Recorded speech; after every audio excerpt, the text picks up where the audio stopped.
पुण्यातील कोथरूडमध्ये पोलिसांकडून हॉस्टेलमधील 3 विद्यार्थिनींना मारहाण केली गेली आहे। मारहाणीवेळी जातीवाचक आणि आक्षेपार्ह शिवीगाळ केल्याचाही आरोप केला गेलाय। खासदार सुप्रिया सुळेंकडून या प्रकरणाची सखोल चौकशीची मागणी सुद्धा केली गेली आहे। दोषी पोलिसांवर कारवाई करण्याची सुप्रिया सुळेंनी मागणी केल्याचं बघायला मिळत आहे।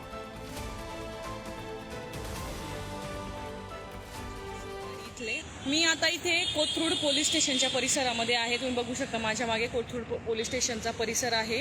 ह्या पोलीस स्टेशनमधल्या काल PSI मॅडम होत्या, प्रेमा पाटील मॅडम, आणि त्यांचे सहकारी इथले आणि संभाजीनगरच्या पोलीस स्टेशनमधून आलेले काही सहकारी हे सगळे आमच्या मैत्रिणींच्या रूमवर गेलेत अचानकच, की तुम्हाला, आणि डायरेक्ट घुसलेत आणि रूम चेक वगैरे केली। त्या कोथरूडमध्येच राहतात आणि त्यांना इथे आणलं।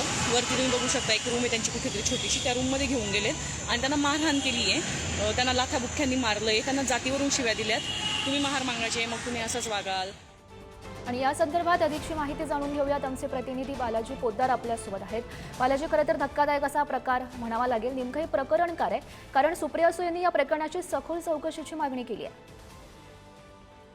या कोथरूड परिसरातील एका हॉस्टेलमधला हा सगळा प्रकार आहे। या मुलींची काहीतरी तक्रार होती, जे पोलिसांकडे द्यायला हे सगळे आलेले होते। त्यानंतर पोलिसांनी चौकशी करण्याच्या हेतूने जे आहे ते त्यांना मारहाण केल्याचा आरोप या विद्यार्थिनीने केलेला आहे आणि याचा व्हिडिओ सुद्धा आपण आता सोशल मीडियावरती पाहतो। याची गंभीर दखल जी आहे ती घ्यावी अशी मागणी जी आहे ती खासदार सुप्रिया सुळे यांनी केलेली आहे। मात्र पुणे पोलिसांकडून यावर अद्याप कुठलंही उत्तर किंवा कुठलीही माहिती देण्यात येत नाही। हे का लपवलं जाते हाही खरा प्रश्न आहे। याच्या सगळ्याची माहिती आपण घेण्याचा प्रयत्न करतोय। पुणे पोलिसांनी लवकरात लवकर यावर खुलासा करावा, अन्यथा विद्यार्थ्यांच्या सुरक्षेचा प्रश्न आणि पोलिसच जर असे करत असतील तर मग गंभीर प्रकरण आहे आणि त्यामुळे या सगळ्याची चौकशी व्हावी अशी मागणी आता खासदार सुप्रिया सुळे यांनी केली आहे। गौरी, नक्कीच बालाजी, धन्यवाद दिलेल्या सविस्तर माहितीसाठी।